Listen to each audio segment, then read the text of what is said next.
Aku dibesarkan di keluarga pedesaan biasa.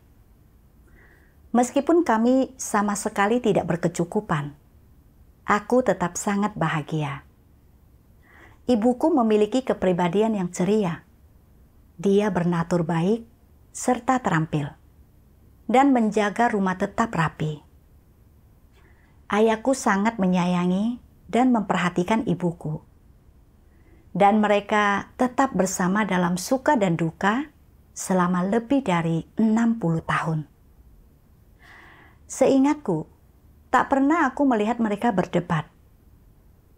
Saat aku dewasa, aku berharap bisa menemukan seorang pria yang menjaga keluarganya seperti ayahku.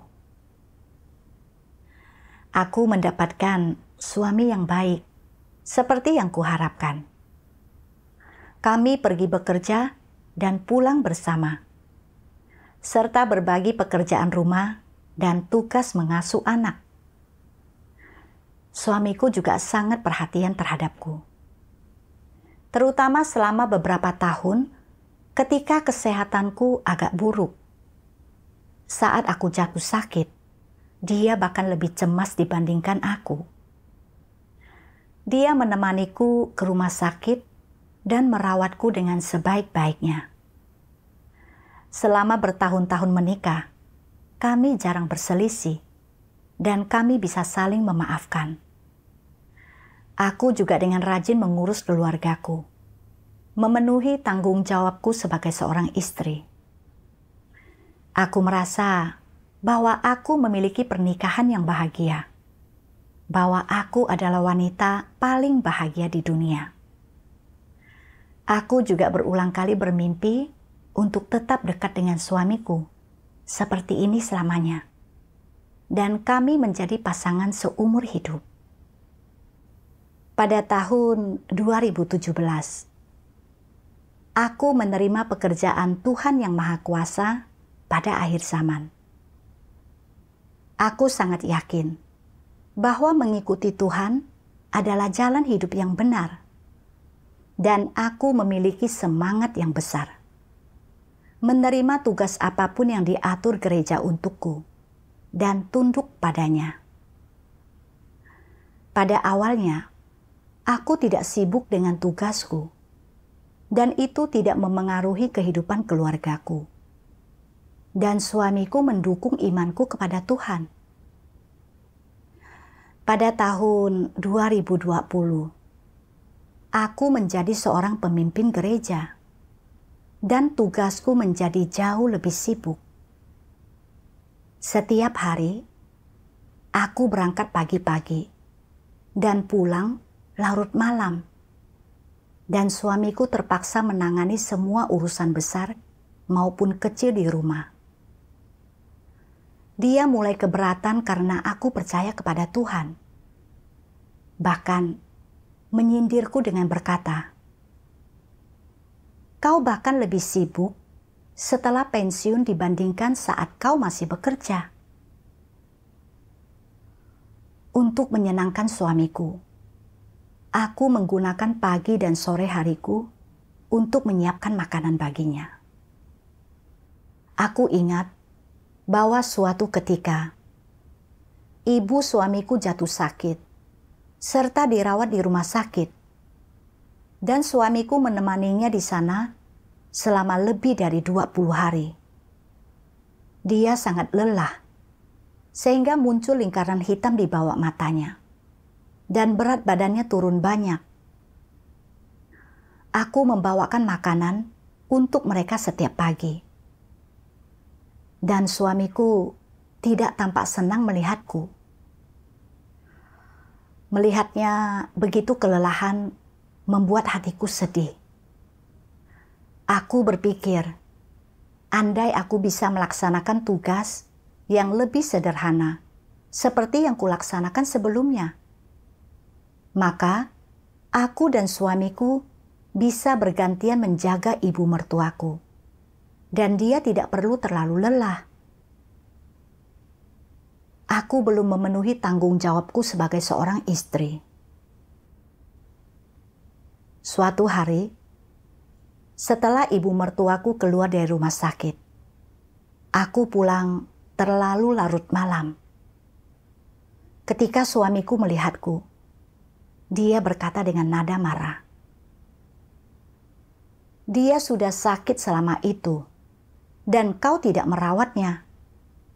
Malah membuatku memaksakan diri sampai kelelahan.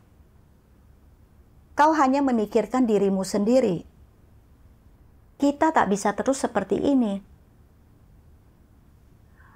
Menghadapi kritikan suamiku, aku tidak dapat berkata apa-apa. Aku berlari ke kamar dan mulai menangis. Aku berpikir, sejak aku mulai melaksanakan tugas kepemimpinan, ada banyak pekerjaan di gereja, dan aku bahkan tidak dapat merawat ibu mertuaku ketika dia jatuh sakit. Pantas saja suamiku merasa tidak senang denganku. Jika terus seperti ini, dia akan menjadi makin tidak puas dan juga akan bertengkar denganku. Lalu, bukankah pernikahan yang telah kuupayakan selama bertahun-tahun ini bisa menjadi berantakan? Tanpa pernikahanku, aku tidak punya rumah. Malam itu, aku gelisah, tidak bisa tidur. Dan aku berpikir, di satu sisi adalah pernikahanku, dan di sisi lain adalah tugasku. Mana yang harus kupilih? Lebih baik aku mundur dari jabatanku sebagai pemimpin dan melaksanakan tugas yang lebih sederhana saja. Keesokan harinya, aku bertemu saudari yang bekerja sama denganku dan berbicara dengannya tentang hal yang terjadi di rumah, juga tentang pikiranku serta tekanan batin yang kurasakan. Saudari itu mempersekutukan beberapa bagian firman Tuhan denganku, dan salah satu bagiannya memberi kesan yang mendalam. Tuhan yang Maha Kuasa berfirman, dalam setiap langkah pekerjaan yang Tuhan lakukan di dalam diri manusia, di luarnya pekerjaan itu terlihat seperti interaksi antara manusia. Seolah-olah itu lahir karena pengaturan manusia atau dari gangguan manusia. Namun di balik layar, setiap langkah pekerjaan dan semua yang terjadi adalah pertaruhan yang iblis buat di hadapan Tuhan dan menuntut orang-orang untuk berdiri teguh dalam kesaksian mereka bagi Tuhan. Misalnya, ketika Ayub diuji, di balik layar, iblis bertaruh dengan Tuhan, dan yang terjadi kepada Ayub adalah perbuatan manusia dan gangguan manusia. Di balik setiap langkah pekerjaan yang Tuhan lakukan di dalam dirimu adalah pertaruhan antara iblis dengan Tuhan. Di balik semua itu ada peperangan. Ketika Tuhan dan iblis berperang di alam roh, bagaimanakah seharusnya engkau memuaskan Tuhan, dan bagaimana engkau harus berdiri teguh dalam kesaksianmu baginya? Engkau harus tahu bahwa segala sesuatu yang terjadi pada dirimu adalah ujian yang besar, dan itulah saatnya Tuhan ingin engkau menjadi kesaksian. Dengan merenungi firman Tuhan, aku memahami bahwa segala hal, besar dan kecil, yang terjadi setiap hari adalah bagian dari pengaturan dan penataan Tuhan. Semua hal ini adalah bagian dari peperangan rohani. Dan Tuhan ingin manusia berdiri teguh dalam kesaksian mereka. Dengan percaya kepada Tuhan dan melaksanakan tugasku hari ini, aku menempuh jalan hidup yang benar. Dan itu adalah hal yang diperkenan oleh Tuhan. Namun, iblis menimbulkan gangguan dan hambatan di mana-mana. Karena suamiku tidak percaya kepada Tuhan, dia adalah bagian dari iblis. Dia hanya memikirkan kepentingannya sendiri. Saat aku sedang melaksanakan tugasku dan tidak dapat menangani urusan keluarga, sehingga secara tidak sengaja menyinggung kepentingan suamiku, dia mulai mengomel, menghambat, dan mengganggu tugasku. Aku khawatir pernikahanku jadi retak. Jadi, aku ingin mundur dari tugasku sebagai pemimpin dan melaksanakan tugas yang lebih sederhana agar bisa mengurus keluargaku dengan lebih mudah. Aku tidak berdiri teguh dalam kesaksianku dan hampir tertipu oleh iblis. Aku tidak boleh terus mundur dari tugasku seperti ini. Jadi, aku membuang gagasan untuk mengundurkan diri. Suatu hari, aku pulang terlalu larut malam, dan suamiku memarahiku sekali lagi. "Oh, kau sudah datang untuk menginap di hotelmu malam ini. Sepertinya kau bahkan tidak ingin hidup bersamaku lagi." Melihat suamiku seperti ini, dalam hati aku berdoa kepada Tuhan, memohon kepadanya agar memberiku iman dan kekuatan untuk berdiri teguh dalam kesaksianku baginya. Setelah suamiku melampiaskan amarahnya, aku berkata kepadanya, "Aku sudah cukup berkorban demi keluarga ini selama lebih dari 30 tahun terakhir. Lihatlah rekan-rekanku. Setelah pensiun, mereka entah bermain manyong, menari, atau bepergian kemana-mana. Mereka menghabiskan banyak uang dan tak pernah ada di rumah.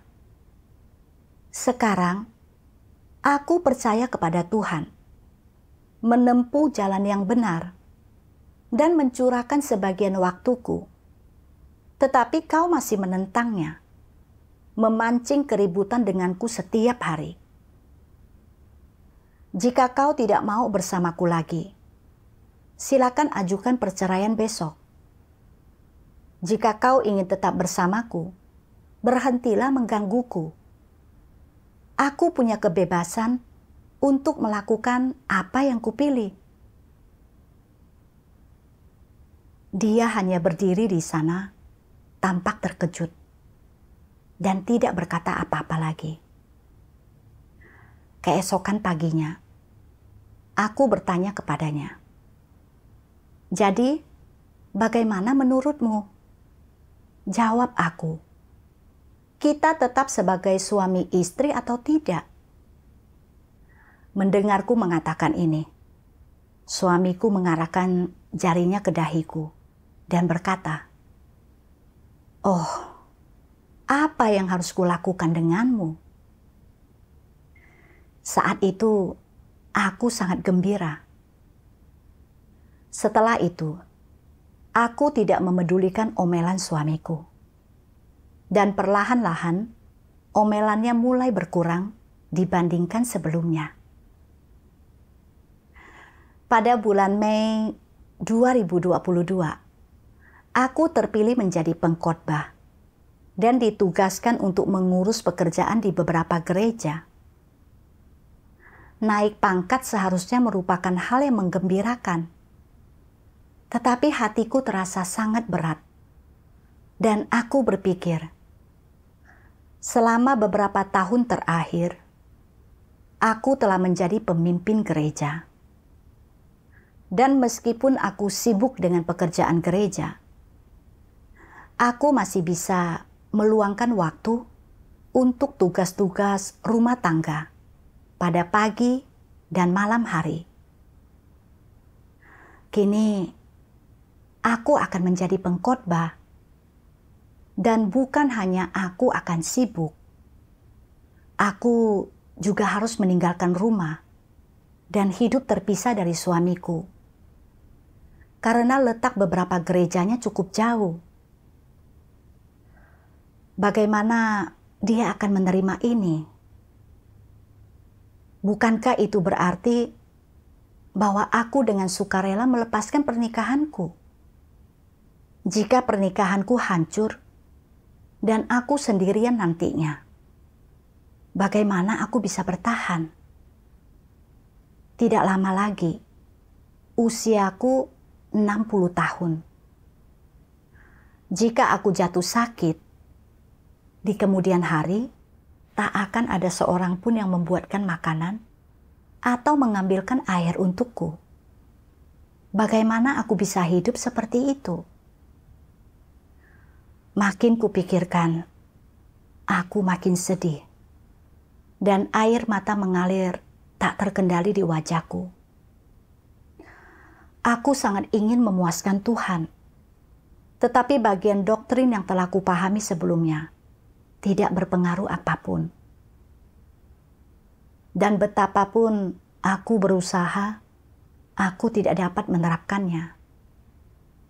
Akhirnya, aku menolak tugas itu dengan alasan bahwa tingkat pertumbuhanku terlalu rendah dan aku tidak memiliki kenyataan kebenaran.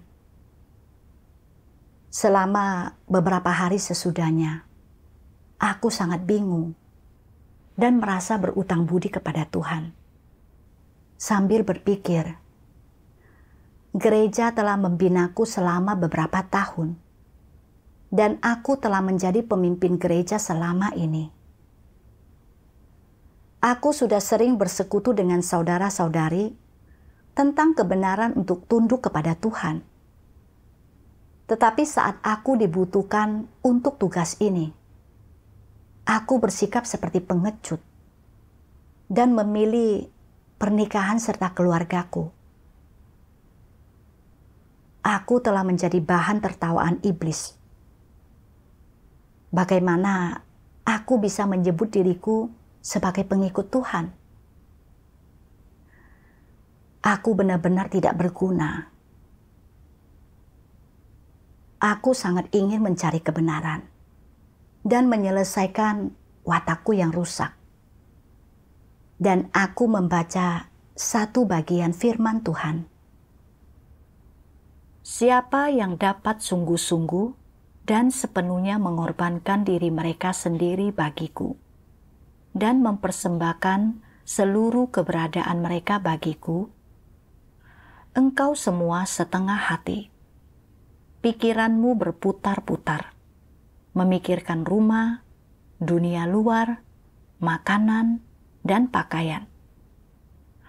Walaupun engkau berada di sini di hadapanku, melakukan segala sesuatu bagiku, jauh di lubuk hatimu, engkau masih sedang memikirkan istrimu, anak-anakmu, dan orang tuamu di rumah. Apakah semua ini adalah hartamu? Mengapa engkau tidak mempercayakannya ke dalam tanganku? Apakah engkau tidak memiliki iman yang cukup kepadaku? Atau apakah engkau takut aku akan membuat pengaturan yang tidak pantas bagimu? Mengapa engkau selalu mengkhawatirkan keluarga lahiriamu? Engkau selalu merindukan orang-orang yang engkau kasihi. Apakah aku memiliki posisi khusus di hatimu? Engkau masih berbicara tentang membiarkanku berkuasa dalam dirimu dan memenuhi seluruh keberadaanmu. Ini semua adalah kebohongan yang menipu. Berapa banyak dari antaramu yang memiliki komitmen terhadap gereja dengan sepenuh hati, dan siapa di antaramu yang tidak memikirkan dirinya sendiri, tetapi bertindak demi kerajaan zaman sekarang? Renungkanlah dengan saksama akan hal ini. Saat aku merenungkan firman Tuhan, rasanya seperti Tuhan sedang menghakimiku tepat di hadapanku. Yang Dia ungkapkan adalah keadaanku yang sebenarnya. Aku tampak melaksanakan tugasku di gereja. Cukup sibuk dengan berbagai hal setiap hari. Tetapi di lubuk hatiku, aku selalu memikirkan tentang keluargaku. Terkadang, saat aku sedang menghadiri pertemuan di luar, aku khawatir apakah suamiku sudah makan atau belum. Ketika aku melihat dia sangat kelelahan karena merawat ibunya di rumah sakit, aku ingin melaksanakan tugas yang lebih sederhana saja untuk meringankan sebagian bebannya. Saat aku sibuk dengan tugasku, dan itu membuat suamiku tidak senang, aku ingin mundur dari tugas pemimpin. Aku berharap dapat melakukan dua hal sekaligus, mengurus keluargaku sekaligus melaksanakan tugasku. Bukankah aku hanya seseorang yang tidak bertindak dengan sepenuh hati?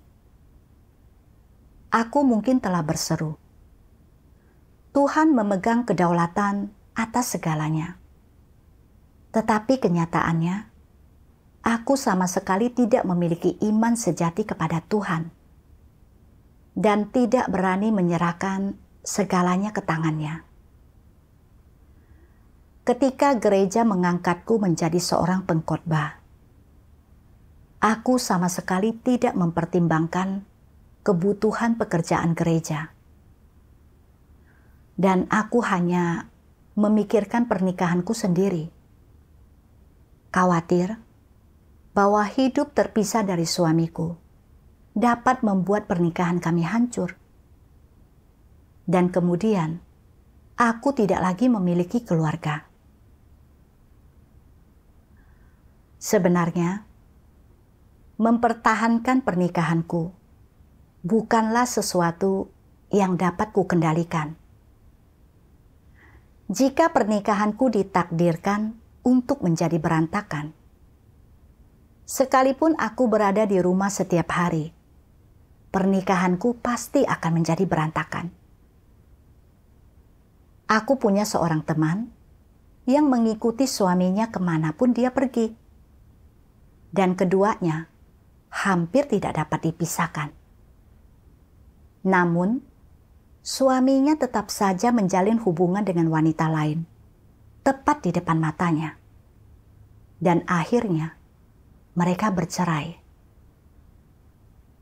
Ada juga beberapa pasangan suami istri yang tinggal terpisah karena pekerjaan, dan hanya bertemu beberapa kali dalam setahun.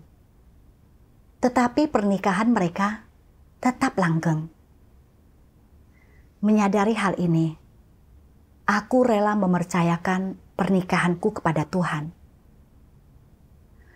Aku datang ke hadirat Tuhan dan berdoa. Tuhan, terima kasih Engkau telah merancang keadaan ini untuk menyingkapkan kerusakanku. Aku menyadari bahwa aku tidak mencintai kebenaran dan naturku sangat egois. Aku hanya mempertimbangkan kepentingan dagingku sendiri. Hanya ingin menjaga pernikahanku tetap utuh. Tuhan, aku bersedia untuk mengandalkan-Mu dan merelakan pernikahanku. Jika aku memiliki kesempatan lagi untuk meninggalkan rumah dan melaksanakan tugasku di kemudian hari, aku bersedia memilih tugasku dan memuaskan-Mu. Beberapa bulan berlalu, dan aku kembali terpilih menjadi seorang pengkhotbah. Pada saat itu, aku sangat emosional dan berpikir, di masa lalu, aku selalu melukai dan mengecewakan Tuhan. dan aku telah berutang banyak kepadanya dalam tugasku. Tetapi dia masih memberiku kesempatan untuk bertobat. Kali ini aku akan memuaskannya. Namun, saat aku memikirkan bagaimana aku harus meninggalkan rumah untuk melaksanakan tugasku, aku masih merasakan banyak pertentangan batin. Aku berdoa kepada Tuhan dan memikirkan satu bagian firman-Nya yang telah kubaca sebelumnya. Engkau harus menderita kesukaran demi kebenaran. Engkau harus mengabdikan diri kepada kebenaran. Engkau harus menanggung penghinaan demi kebenaran. Dan untuk memperoleh lebih banyak kebenaran, engkau harus mengalami penderitaan yang lebih besar. Inilah yang harus engkau lakukan. Janganlah membuang kebenaran demi kehidupan keluarga yang damai. Dan janganlah kehilangan martabat dan integritas hidupmu demi kesenangan sesaat. Engkau harus mengejar segala yang indah dan baik, dan engkau harus mengejar jalan dalam hidup yang lebih bermakna. Jika engkau menjalani kehidupan yang vulgar dan tidak mengejar tujuan apapun, bukankah engkau menyia-nyiakan hidupmu? Apa yang dapat engkau peroleh dari kehidupan semacam itu? Engkau harus meninggalkan seluruh kenikmatan daging demi satu kebenaran. Dan jangan membuang seluruh kebenaran demi sedikit kenikmatan. Orang-orang seperti ini tidak memiliki integritas atau martabat. Keberadaan mereka tidak ada artinya. Firman Tuhan memberiku iman dan kekuatan. Selama paruh pertama hidupku, aku hidup sepenuhnya demi kepentingan dagingku, menyibukkan diriku dengan berbagai hal. Aku hanya mengejar kebahagiaan keluarga dan kedamaian daging. Hidup seperti itu tidak bernilai dan bermakna sama sekali. Dan pada akhirnya, aku hanya akan mati dengan tangan kosong, serta penuh penyesalan. Tuhan memilihku untuk datang ke rumah Tuhan dan memberiku kesempatan untuk memperoleh kebenaran dan kehidupan. Tetapi aku tidak bersyukur dan tidak memberikan segenap hatiku kepadanya. Menolak tugasku demi mempertahankan pernikahanku dan melakukan pelanggaran di hadirat Tuhan.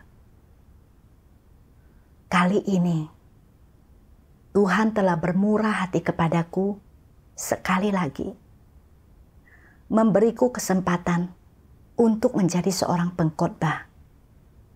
Aku tidak bisa menolak tugasku lagi, hanya karena aku khawatir pernikahanku bisa hancur.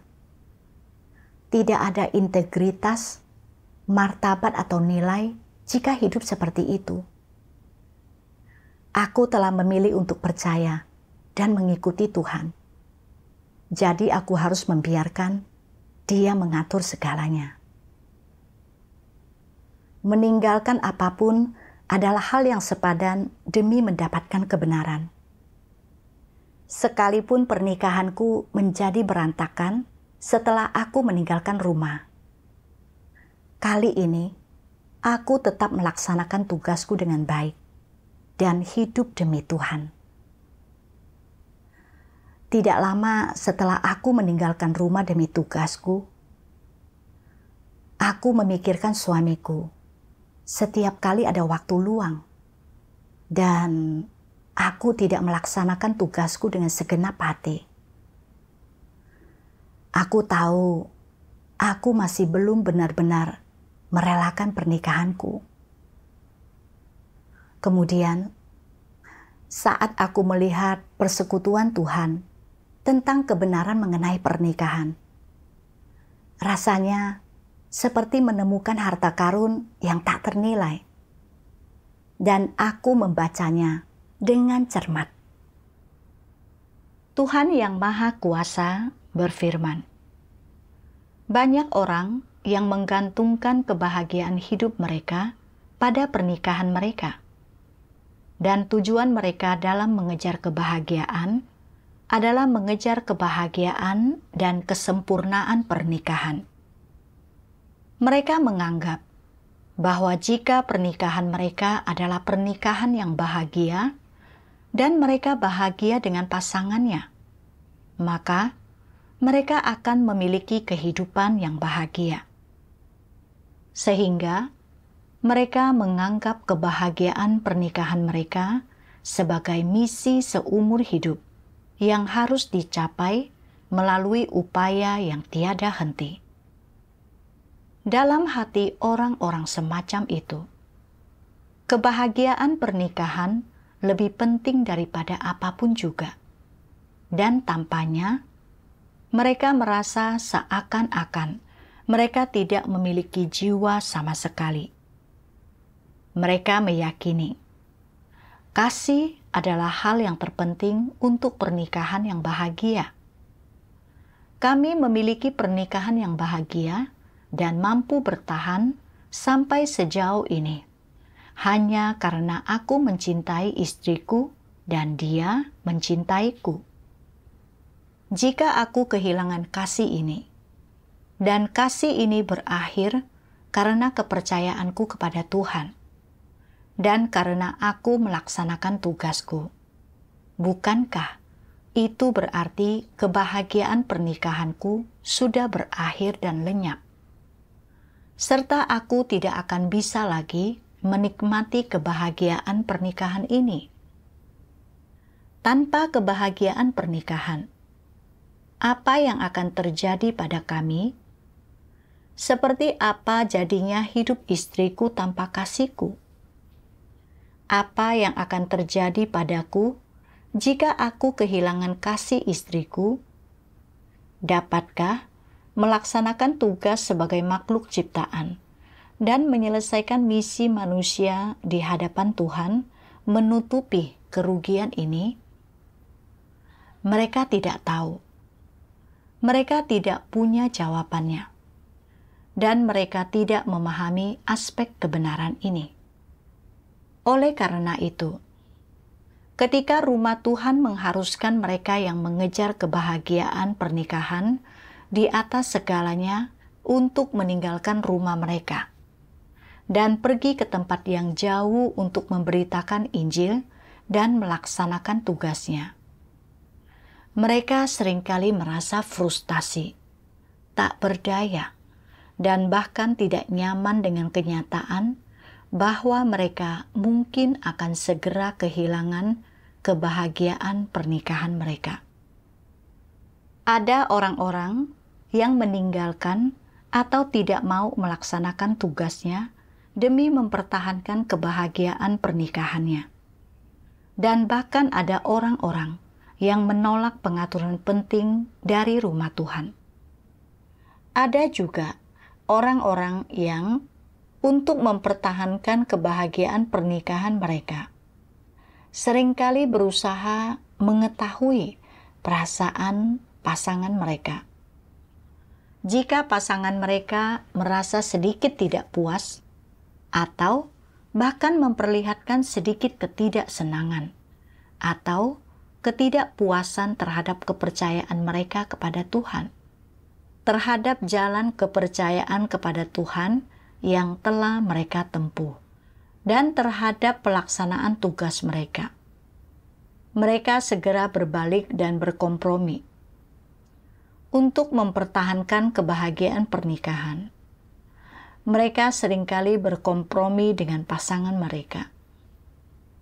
Sekalipun itu berarti melepaskan kesempatan untuk melaksanakan tugas mereka dan mengorbankan waktu untuk pertemuan, membaca firman Tuhan, dan bersaat teduh untuk memperlihatkan kepada pasangannya bahwa mereka berada di rumah untuk menjaga agar pasangannya tidak merasa sendirian dan kesepian, dan untuk membuat pasangannya merasakan kasihnya. Mereka lebih suka melakukan hal ini daripada kehilangan atau tanpa memiliki kasih pasangan mereka. Ini karena mereka merasa jika mereka melepaskan kasih pasangannya demi kepercayaan atau jalan kepercayaan kepada Tuhan yang telah mereka tempuh, ini berarti mereka telah menelantarkan kebahagiaan perkawinannya dan mereka tidak akan dapat lagi merasakan kebahagiaan pernikahan itu. Dan kemudian mereka akan menjadi orang yang kesepian, memilukan, dan menyedihkan. Apa artinya menjadi seseorang yang menyedihkan dan memilukan? Itu berarti seseorang yang tidak memiliki kasih atau pujaan hati. Meskipun orang-orang ini memahami beberapa doktrin, dan pentingnya Tuhan melakukan pekerjaan penyelamatannya, dan tentu saja mereka memahami bahwa mereka harus melaksanakan tugas sebagai makhluk ciptaan. Karena mereka menyerahkan kebahagiaan mereka kepada pasangannya, dan mereka juga, tentu saja, membuat kebahagiaan mereka bergantung pada kebahagiaan perkawinan mereka. Meskipun mereka memahami dan mengetahui apa yang harus mereka lakukan, mereka tetap tidak mampu melepaskan pengejaran mereka akan kebahagiaan pernikahan. Mereka secara keliru memandang kebahagiaan pernikahan sebagai misi yang harus mereka kejar dalam kehidupan ini, dan secara keliru memandang pengejaran akan kebahagiaan pernikahan sebagai misi yang harus diselesaikan oleh makhluk ciptaan. Bukankah ini sebuah kesalahan? Tuhan menyingkapkan beberapa perilaku manusia dalam mengejar kebahagiaan pernikahan. Setelah menikah, untuk menjaga kasih sayang antara suami dan istri, orang-orang melakukan berbagai hal demi menyanjung dan menyenangkan pasangan mereka. Atau untuk mempertahankan kebahagiaan pernikahan, mereka mengorbankan diri dan melakukan sejumlah pengorbanan. Bahkan, ada beberapa yang memilih melepaskan kesempatan untuk melaksanakan tugas mereka demi pernikahan yang bahagia. Menganggap upaya mengejar kebahagiaan pernikahan sebagai misi mereka. Yang Tuhan ungkapkan adalah keadaanku yang sebenarnya. Itu adalah gambaran sebenarnya dari apa yang telah kukejar sepanjang hidupku. Setelah menikah, aku melihat bahwa suamiku mengutamakan keluarga dan sangat perhatian terhadapku. Jadi kupikir aku telah menemukan cinta sejati. Dan memiliki pernikahan seperti itu merupakan karunia dari surga. Oleh karena itu, aku mempercayakan kebahagiaan seumur hidup pada suamiku. Menjadikan upaya mengejar kebahagiaan pernikahan sebagai misi hidupku. Untuk mempertahankan pernikahan yang bahagia, aku bekerja keras untuk memenuhi tanggung jawabku sebagai seorang istri. Aku menyiapkan 3 hidangan berbeda untuk suamiku setiap hari dan menangani pekerjaan rumah untuk menyenangkannya. Saat aku menjadi seorang pemimpin dan sibuk dengan pekerjaan gereja, tidak mampu memikirkan keluargaku. Suamiku tidak menyukai hal ini. Aku merasa bersalah dan mencela diriku sendiri berpikir bahwa aku berutang pada suamiku dan tidak memenuhi tanggung jawabku sebagai seorang istri. Setelah suamiku menegurku, aku khawatir keluargaku jadi berantakan, dan aku ingin mundur serta melepaskan tugasku demi mempertahankan hubunganku dengan suamiku. Saat aku terpilih menjadi seorang pengkhotbah, aku hanya memikirkan pernikahanku dan keluargaku. Bukan hanya tidak bersyukur kepada Tuhan, tetapi juga lebih memilih melepaskan kesempatan untuk melaksanakan tugasku demi kebahagiaan pernikahan. Aku hidup berdasarkan pemikiran keliru yang ditanamkan iblis kepadaku. Seperti suami dan istri harus saling mencintai hingga maut memisahkan mereka. Aku menganggap upaya mengejar kebahagiaan pernikahan sebagai hal yang positif.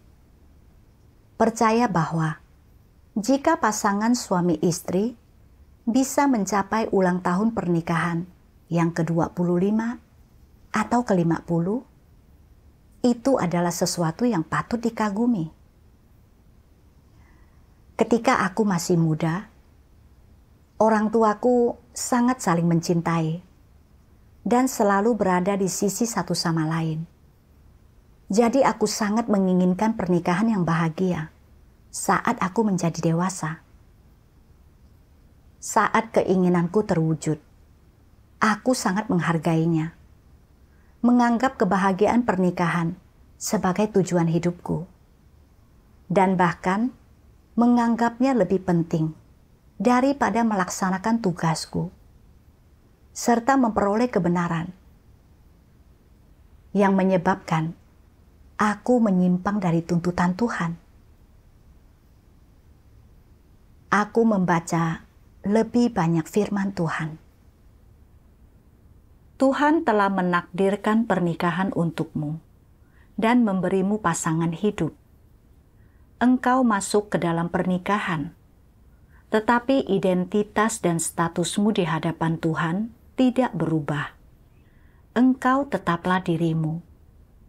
Jika engkau adalah seorang perempuan, maka engkau tetap seorang perempuan di hadapan Tuhan. Jika engkau adalah seorang laki-laki, maka engkau tetap seorang laki-laki di hadapan Tuhan. Namun, engkau berdua punya satu kesamaan, yaitu apakah engkau adalah laki-laki atau perempuan. Engkau semua adalah makhluk ciptaan di hadapan Sang Pencipta. Di dalam kerangka pernikahan, engkau berdua saling menoleransi dan saling mencintai. Engkau saling membantu dan saling mendukung, dan ini artinya memenuhi tanggung jawabmu. Namun di hadapan Tuhan, tanggung jawab yang harus kau penuhi dan misi yang harus kau selesaikan tidak dapat digantikan dengan tanggung jawab yang kau penuhi terhadap pasanganmu.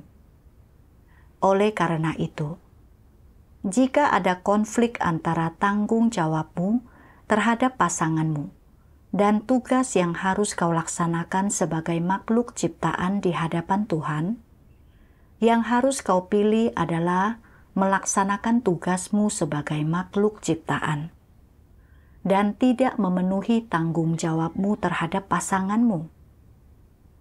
Inilah arah dan tujuan yang harus kau pilih, dan tentu saja ini juga merupakan misi yang harus kau selesaikan. Di dalam kerangka pernikahan, tindakan pihak manapun yang mengejar kebahagiaan pernikahan dengan cara apapun atau melakukan pengorbanan apapun tidak akan diingat oleh Tuhan. Sebaik apapun atau sesempurna apapun engkau memenuhi kewajiban dan tanggung jawabmu terhadap pasanganmu, atau sebesar apapun engkau memenuhi harapan pasanganmu, Dengan kata lain, sebaik apapun atau sesempurna apapun engkau mempertahankan kebahagiaan pernikahanmu, atau betapapun patut ditirunya pernikahan tersebut, hal ini bukan berarti bahwa engkau telah memenuhi misi sebagai makhluk ciptaan. Juga tidak membuktikan bahwa engkau adalah makhluk ciptaan yang memenuhi standar. Mungkin engkau adalah seorang istri yang sempurna, atau seorang suami yang sempurna. Tetapi hal itu masih terbatas pada kerangka pernikahan. Sang Pencipta menilai orang seperti apa dirimu berdasarkan bagaimana engkau melaksanakan tugas sebagai makhluk ciptaan di hadapannya. Seperti apa jalan yang kau tempuh? Bagaimana pandanganmu tentang kehidupan? Apa yang kau kejar dalam hidup? Dan bagaimana engkau menyelesaikan misi sebagai makhluk ciptaan? Tuhan menggunakan hal-hal ini untuk menilai jalan yang kau tempuh sebagai makhluk ciptaan dan tempat tujuanmu kelak. Dia tidak menilai hal-hal ini berdasarkan bagaimana engkau memenuhi tanggung jawab dan kewajibanmu sebagai istri atau suami. Dan juga tidak menilai berdasarkan apakah kasihmu kepada pasanganmu menyenangkan dia atau tidak. Ketika Tuhan menilai apakah manusia merupakan makhluk ciptaan yang memenuhi syarat, Dia memperhatikan jalan apa yang mereka tempuh dan apakah mereka melaksanakan tugas mereka dengan baik sebagai makhluk ciptaan atau tidak. Bukan melihat apakah keluarga mereka harmonis dan bahagia atau tidak. Ketika ada konflik antara pekerjaan rumah Tuhan dan kepentingan keluarga, hendaknya seseorang mengutamakan kepentingan rumah Tuhan, melaksanakan tugasnya dengan baik sebagai makhluk ciptaan, dan menyelesaikan amanat Tuhan. Ini adalah tanggung jawab wajib dari makhluk ciptaan. Jika seseorang tidak melakukan tugasnya demi kebahagiaan pernikahan, dia telah gagal memenuhi tanggung jawabnya dan tidak pantas untuk disebut sebagai manusia. Dalam struktur pernikahan, aku harus memenuhi tanggung jawabku sebagai seorang istri.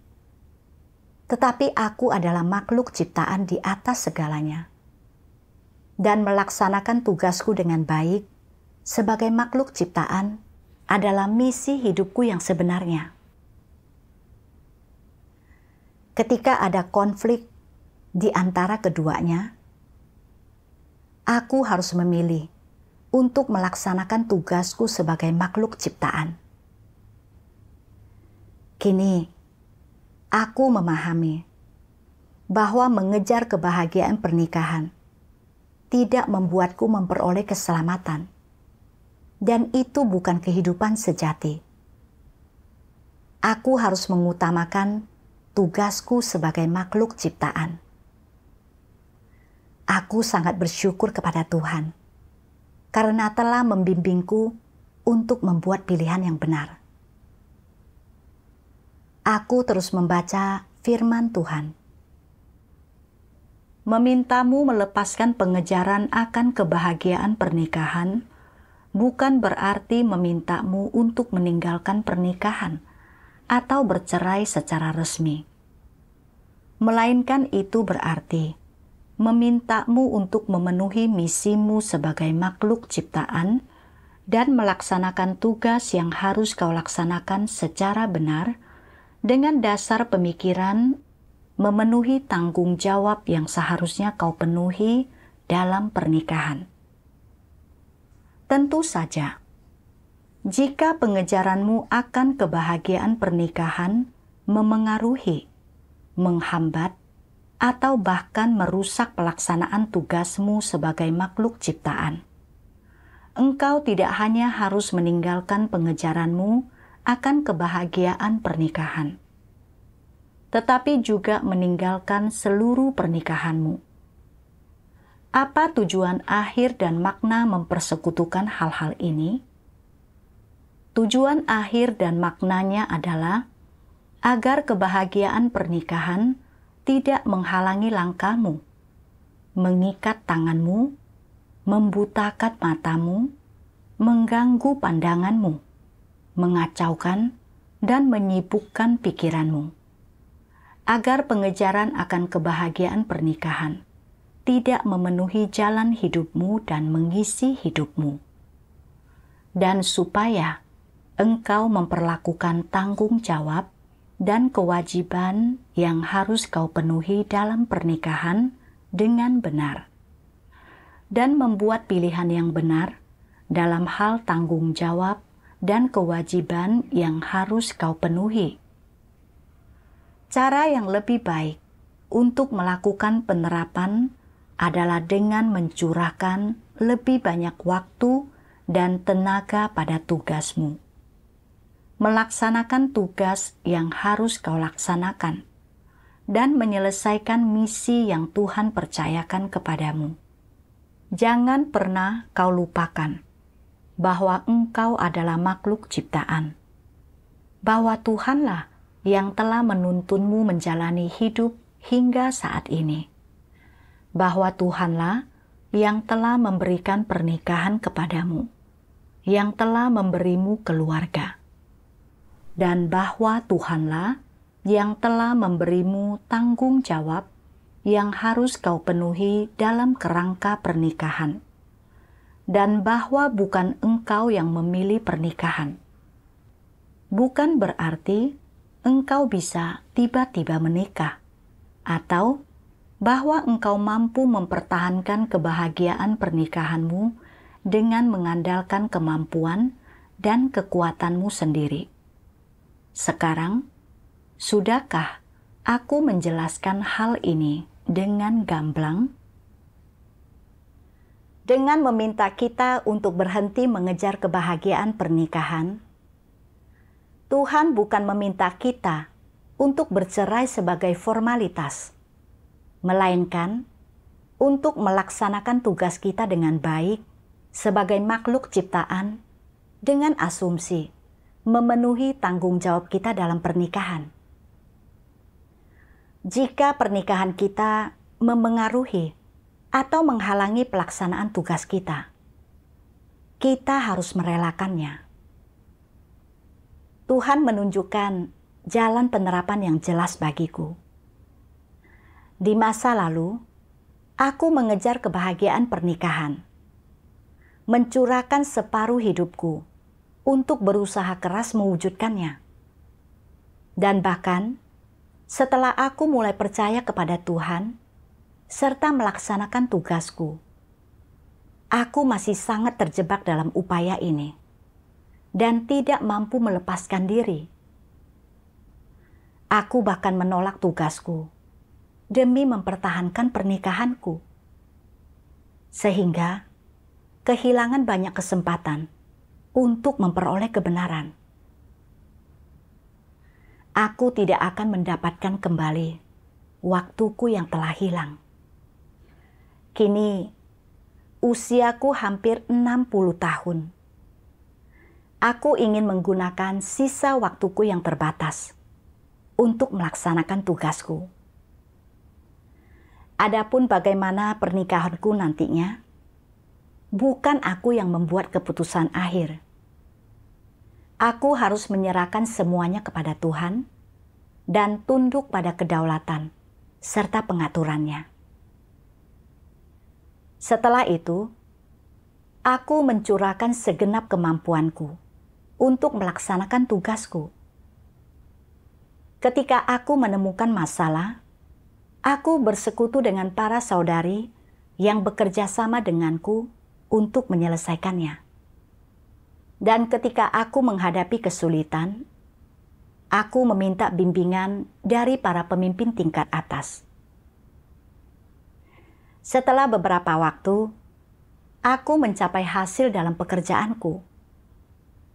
Aku menggunakan waktu pagi dan malam hari untuk saat teduh, dan saat aku menghadapi keadaan yang tidak benar, aku segera mencari kebenaran untuk menyelesaikannya.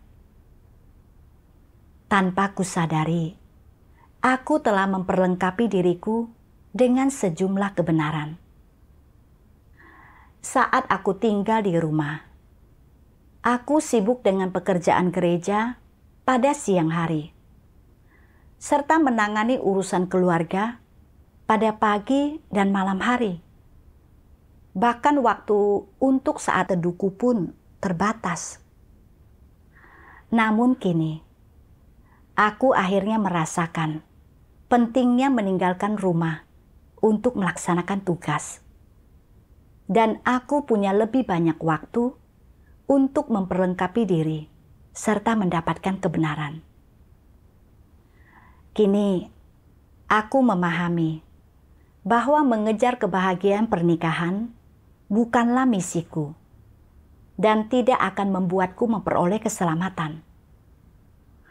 Aku hanya akan benar-benar hidup jika aku terus melaksanakan tugasku dengan baik sebagai makhluk ciptaan.